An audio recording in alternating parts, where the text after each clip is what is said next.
Jesus introduces us to the Hilltop community.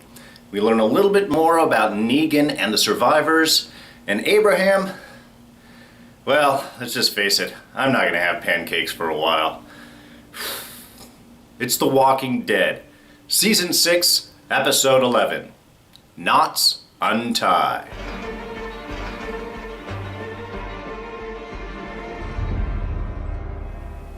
Alright, spoilers ahead, just so you've been warned. So, this is a great setup episode. A little bit of action, not a whole lot. Some great group dynamics though. And again, we get introduced to the Hilltop community. Really a big location from the comics. And this is something that Scott Gimple has really been doing a lot through his run. He has really been moving the show really to sort of parallel a lot of the big important sequences, events, and locations that were so popular in the comic series. So this is something I think that we can continue on through this episode, and of course into the introduction of Negan, which is probably going to be really close to the end of this season. So we start off with a bang, or almost a bang, when Jesus has woken up Rick and Michonne and is waiting in his house, waiting in their house for them to get ready to sort of have their conversation. And as he's looking around, he is met up with Carl with just another wonderful example, and they hit this several points throughout the episode of just how strong, how straightforward, and how interconnected the group is. When it comes up with Carl's introduction, and we've got Jesus just sitting on the ground looking over the picture, and Carl just comes up with a gun. Boom. Who are you? What are you doing here? The rest of the group's coming into the house. They see that something's up, and they have all run up kind of en masse, guns drawn. Who is this person that's going through Rick's house? It was just, again, a great group dynamic, everybody kind of coming together. And of course, that lets the whole Michonne situation out into the public pretty much immediately. Nothing is wasted here. It's just, we hit this point, we're moving on. And throughout the episode, they have their little conversations about, hey, did you know? When did you know? What's going on? But nothing that's ever really dwelt on it. Great little sequence, though, between Rick and Carl. Just Rick kind of nervously I was going to tell you, but it just happened.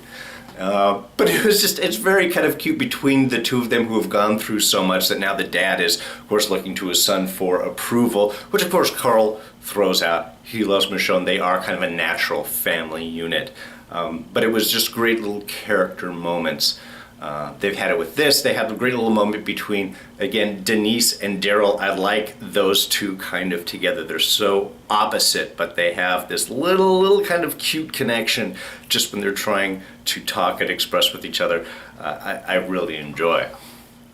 But we'll really get down to how Jesus is presenting what's going on, who he is, and the introduction again to Hilltop. We find a little bit more about Jesus, and he is basically the Daryl of the Hilltop community. He goes out looking for supplies, he goes out recruiting for new people, he's kind of that decider in that situation. So I think we get a real nice connection, I think is going to develop probably between those two once we get over the initial meet and greet, and do we actually trust you, or are we going to have to kill you? That is always the sequence of thoughts through the group. But what Jesus does is let them know there is a larger world out there. They have a community, they trade with other communities, so we're growing. What started out as just a small group of survivors trying to make it through the world is now growing into a community, and then an interconnection of communities that will raise the stakes for everything. What they can do, how they can survive, and also the dangers that they're going to be facing. So, Hilltop is a community built around an old museum from Civil War-ish area, turned over into a museum. They said every school from 50-mile radius used to come and visit this place, so it was sort of a natural draw for the people around there. It had survived before technology, modern technology.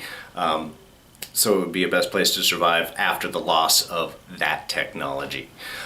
They have walls, they have people, they have crops. So this is a great boon to the group. That's the one thing that they are missing. And of course, what Hilltop doesn't have, which is guns and trained fighters, is certainly something Rick's group and now the rest of the Alexandrians definitely can provide. So this is a great potential, trading partner or a great collection.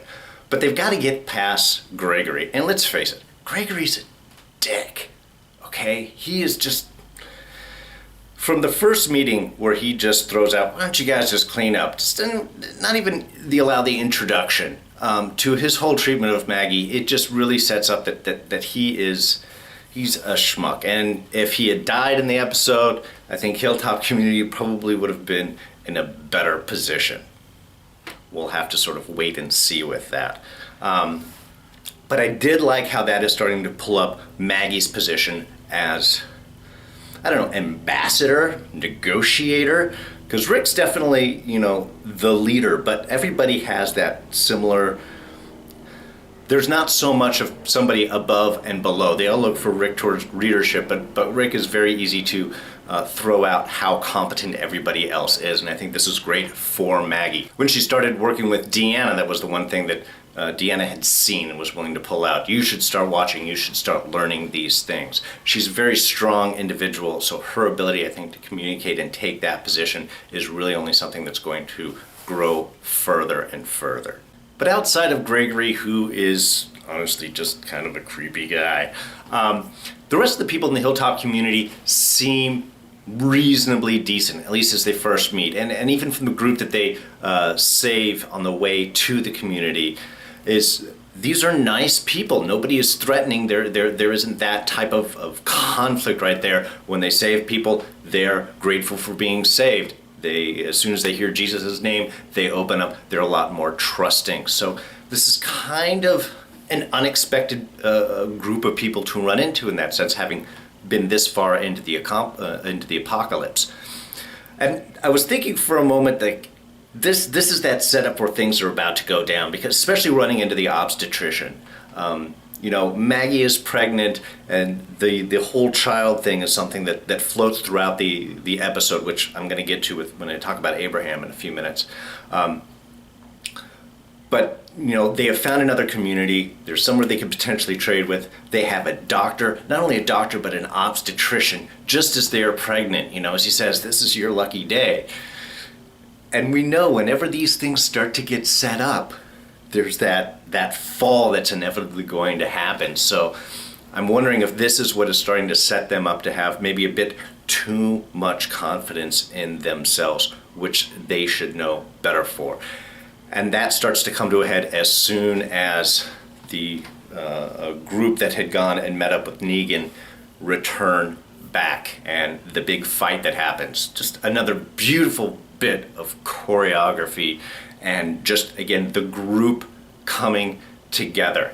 I also don't know, is it possible for Rick to get through a visit or a journey without getting blood all over him? This seems to be a recurring theme.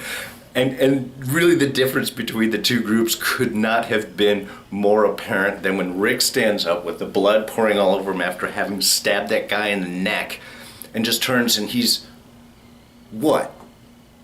He tried to kill me. I mean, just that whole sequence of him, by the way, everybody's looking at horror, and he is just, what? This is Tuesday, all right? That's what kind of day this is for the group. For everyone else, much bigger shock. But again, a good introduction of these are strong people. And obviously, the Hilltop Community is not. They tell the story of Negan and the survivors. And basically, as soon as the walls had gone up, Negan's group came in, introduced themselves, killed someone, one of the 16-year-old boy, and then demanded half of all of their crops, everything they produce, in order to stay alive. And it's when we met up with the first little group from Negan that met the RPG at the beginning of the season, mid-season opener. That's what he said, is like, usually I pop someone off immediately just to get your attention, let you know where we're standing. So this is a continuation of that idea, of that philosophy, of that approach, is they go in, introduce themselves, kill someone, scare the bejeebus out of them, and then make their demands. Now, Hilltop community is rather small, so there may not have been a lot of saviors, but I think that starts to settle in the idea, which I'm hoping Rick does not fall for, of that this is a small group easily taken over. They don't really know that much, and making that assumption, which is the direction they seem to be going, is, it's going to end badly for them, and they really should know better as a group. But group dynamics is a lot of the great instances that happen throughout this. From the beginning, like I said, as everybody comes into Rick and Michonne's place and pulls their guns on Jesus, to the rescue of the Hilltop people after the car wreck, before they actually got to Hilltop. Another very clean, quick, efficient sequence. Then we had the fight after Gregory got stabbed. Another quick, everybody right there. I really enjoy the choreography and the consistency that they have established. When any danger pops its head, this group is a well-oiled machine. And it's a beautiful thing to see whenever it happens. And of course, we can't continue any further before we talk about Abraham. Pouring the Bisquick is going to go up there along with Who's Deanna and Dolphin Smooth as some of the quintessential Abraham sayings.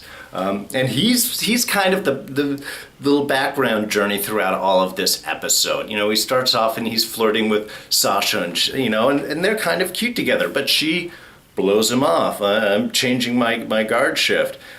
Which kind of surprised me until they moved to the next sequence where, of course, he's in bed with Rosita, and it obviously hasn't broken things off with that, which is sort of what Sasha was applying during their first conversation about this way back in the opening 8 of the series, of this season, sorry. But he seems to be having a little bit of difficulty with this whole relationship thing. Obviously, he can't break it off with Rosita, and he's playing it all very cute in with her. But once he sees about, Maggie being pregnant and Rick and Michonne hooking up, and that the idea of a family, of continuing, when they get into Hilltop community and there's the discussion of kids and so on, he can't really wrap his mind around it. And I think he is still so much in that survival mode. He's not seeing the future of, that yes, right now we need to survive, but eventually we are going to have to grow. And Maggie and Glenn have gotten to that point. They want to continue things on. They want to start a family. Yes, it's a horrible world and there's a lot of dangers, but you can't allow that to stop. And I think that is the difficulty that he is having throughout. This is kind of grasping it. And then at the very end, when he sees the sonogram picture, this is life. It is here. That is kind of what snaps him out of it. That and nearly getting killed. It seemed to be kind of a two-part thing when he lost the cute little brake light necklace that Rosita had made him. But definitely when he is nervous, he speaks in metaphors and mixed metaphors. I kind of lost track of the different directions that he was going in every time he started trying to talk about pregnancy and babies and raising kids. It was just Bisquick this and anyway, it got kind of crazy. It was almost confusing at a point, but it is a great point of his character. When he gets uncomfortable, the metaphors come pouring out. But I did like the fact that by the end of the episode, they did have that kind of finished arc, at least, that he starts from the whole confusion and uncomfortableness about the continuation moving forward, while at the end, it kind of, with the group and with that kind of bonding thing, he is able to sort of embrace and step forward from this. Now, is he going to stay with Rosita? Is he going to drop her and try and move on to Sasha? Is that what Sasha's waiting for? Has he missed his window? I'm sure we're going to be finding out more about this in the coming episodes. But by episode's end, the group is together. They have made a deal with Gregory and the Hilltop for half of What they have now, it's different from the Negans. Negan wanted half of everything they produce going forward. Right now, Maggie was just, we want half of what you have right now, and then we'll go take care of it. Then they can start trading forward, opens things up, but it gives the Alexandria the supplies that they need right now. Of course, the agreement with that is they're going to go and take out Negan. And I felt kind of bad for the Hilltop guy who came back from Negan's group already when they said, okay, you've been there, you have the intelligence, you got to come with us. All I'm thinking is, oh, poor little red shirt. You're going to die. You're never going to make it back out of this. But they have to have people in order to lose people. It's important. But their agreement going after Negan, I think they're being a bit flippant. And I'm really hoping that I am wrong. But yes, the group is tough. They have shown it, but they're downplaying the potential dangers they have. Sure, Daryl and Abraham and Sasha got rid of the first group easily because at that point they had an RPG. One shot, they could wipe them all out. They were cloistered nicely together. If they didn't have that, they would have been in pretty bad condition, I think. And I think they're being a bit, like I said, flippant and oh, this is going to be easy, thinking way too much. They need intelligence. Yes, they have the guy that has been there before, but I'm hoping that they take it kind of slowly and get a good view from afar and take a look in and don't just charge in, because that's what they're going to do and it's going to end badly. I want them to do it intelligently. They've done a lot of stuff really well, and I hate it when they make people do stupid just to promote a dramatic conflict. We still have a bunch of episodes left. This is 11, so we still have another 5 episodes before the end of the season. So a lot of stuff that they could be doing. A lot of questions to be answered, a lot of questions to be raised, I am sure. And we'll find all about that right back here. Please press like if you enjoyed what I had to say. Subscribe, come back every week. Would love to have you here. Comments in the section below. I always respond to them, and they do mean a lot to me. Let's see, like I said, we have about 5 episodes left. And then we're probably going to be going straight from that into Fear the Walking Dead, which is starting out on the 10th, which I believe, like I said, is right after this ends. So we're going to be continuing on with Walkers for the foreseeable future. Come on back, we'll chat about it. Hope you enjoy what I had to say. I am D, and I am out of here. By the way, thanks, Chris, for the t-shirt. Really appreciate it. Y'all take care now. Bye.